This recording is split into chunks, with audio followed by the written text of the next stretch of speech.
Assalamualaikum warahmatullahi wabarakatuh. Oke guys, kalau zaman dulu saya itu ya keluar negeri itu kan masih susah ya. Kita harus ada sponsor, dan sebenarnya kalau kita tahu jalannya sendiri itu ke Jakarta ke PT itu nggak masalah sih, kita malah dapat uang saku ya. Kalau dulu itu pas zaman saya itu kalau ke Hongkong itu dapat uang saku 2 juta. Uang saku itu untuk apa? Untuk kita ini loh, kan di penampungan itu makan nggak enak, apa-apa serba nggak enak di penampungan. PJTK itu kan nggak enak, semua pasti ngalami lah ya, makan seadanya. Air itu airnya kan sanyo di Jakarta kayak gitu gitu kan, zaman dulu itu jarang ya. Dan saya itu dulu 3 bulan di PT, masa sponsor saya itu cuma ngasih uang 100.000.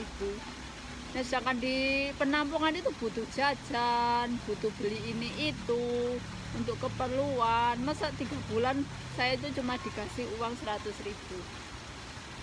Kalau ingat itu, aduh, sudah mobilnya itu ya, mobilnya dari Wonosobo Jakarta tanpa AC, udah kayaknya kebakar banget deh.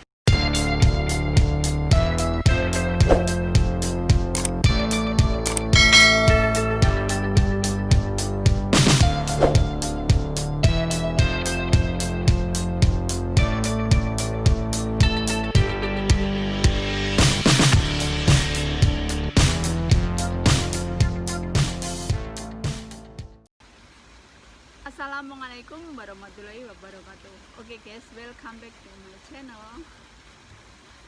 Ya begini ya, ini saya cerita itu awal ya.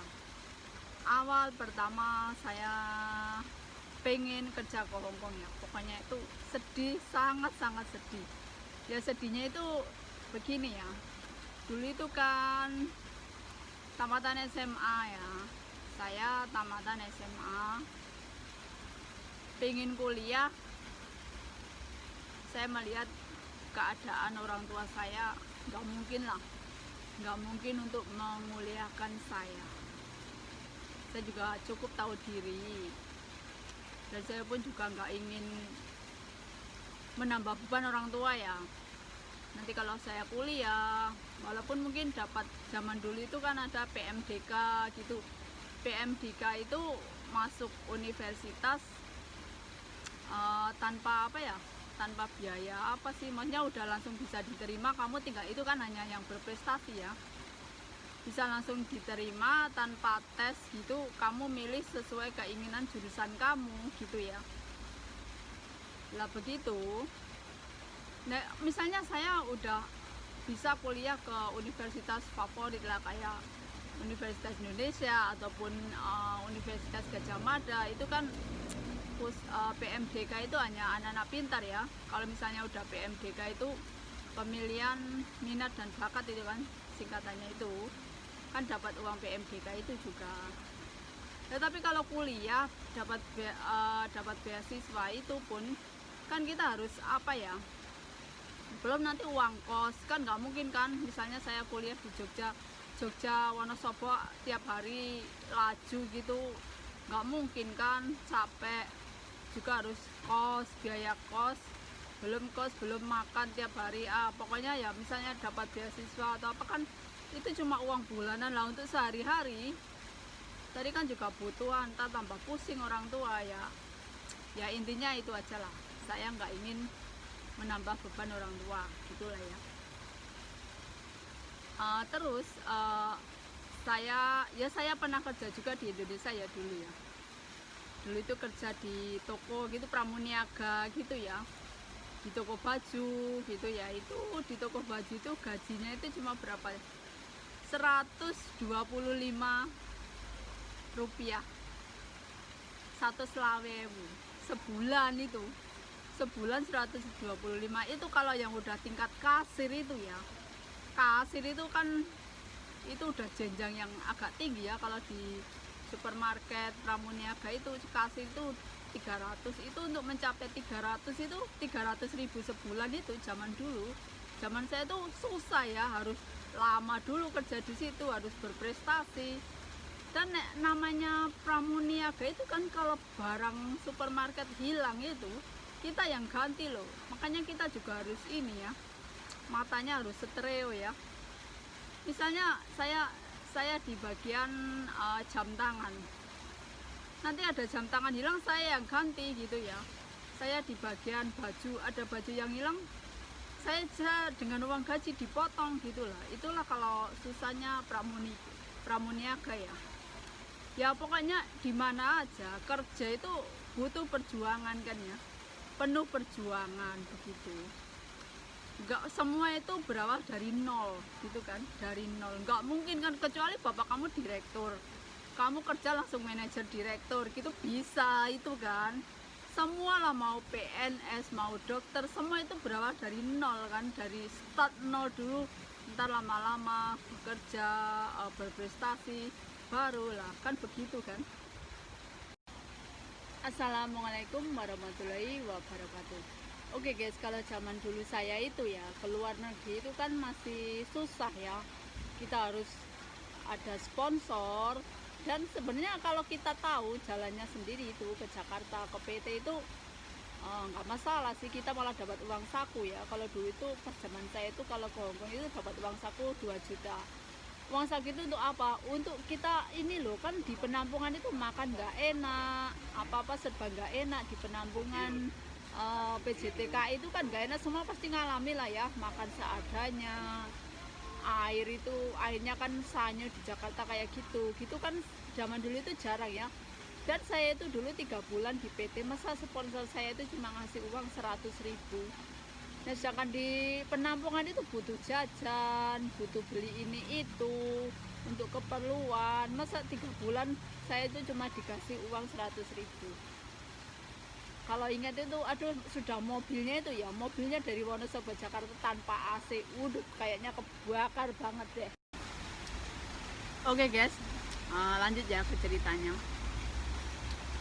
Dulu itu Wonosobo Jakarta itu dengan bis ya, bis malam itu 12 jam. Misalnya dari Wonosobo itu jam 6 malam,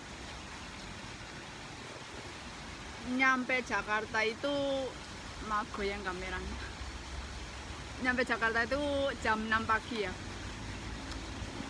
Nah itu namanya, aku ingat aja, Pak Eko ya, sponsor kan. Kalau ke zaman dulu itu kalau ke luar negeri itu harus ada sponsor gitu ya.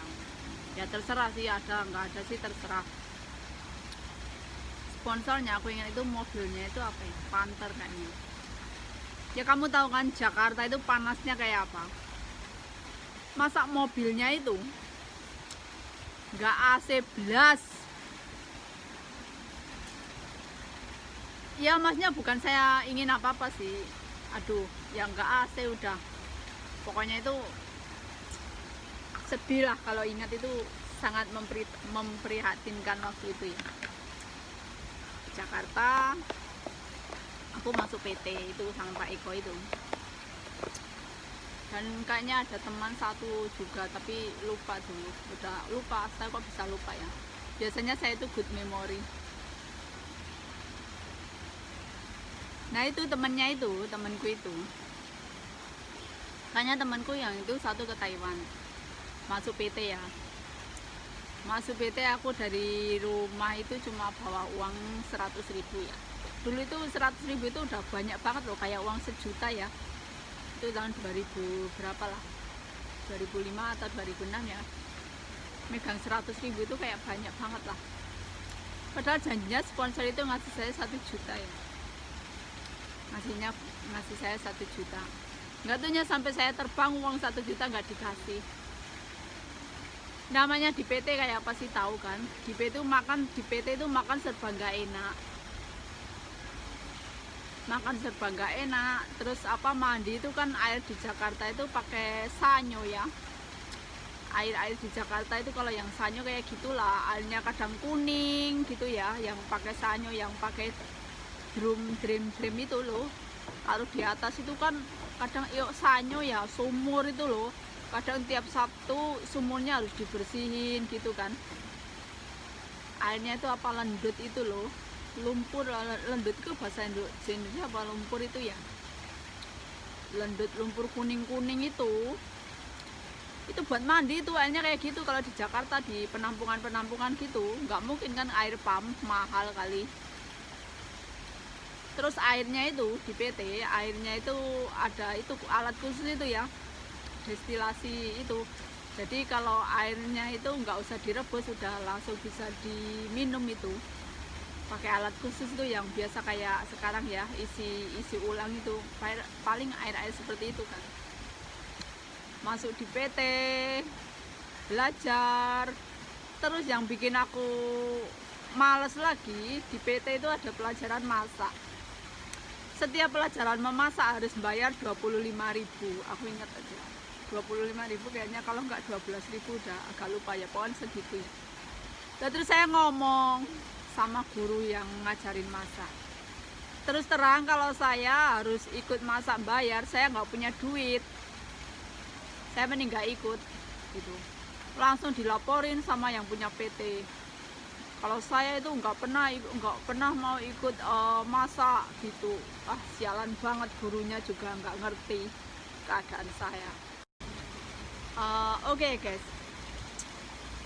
terus kita kan harus beli buku ya. Saya cuma beli bukunya satu itu ya, buku kalimat-kalimat bahasa Kantonis gitu.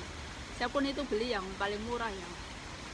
Kan saya mikirnya gini, ntar kita di sana learning by doing itu bisa lah, maksudnya sambil belajar sambil ngomong dengan majikan bisa. Terus ada pokoknya bukunya itu banyak itu ya, pelajaran Kantonis. Pokoknya saya beli yang murah lah, ngapain juga beli yang mahal-mahal.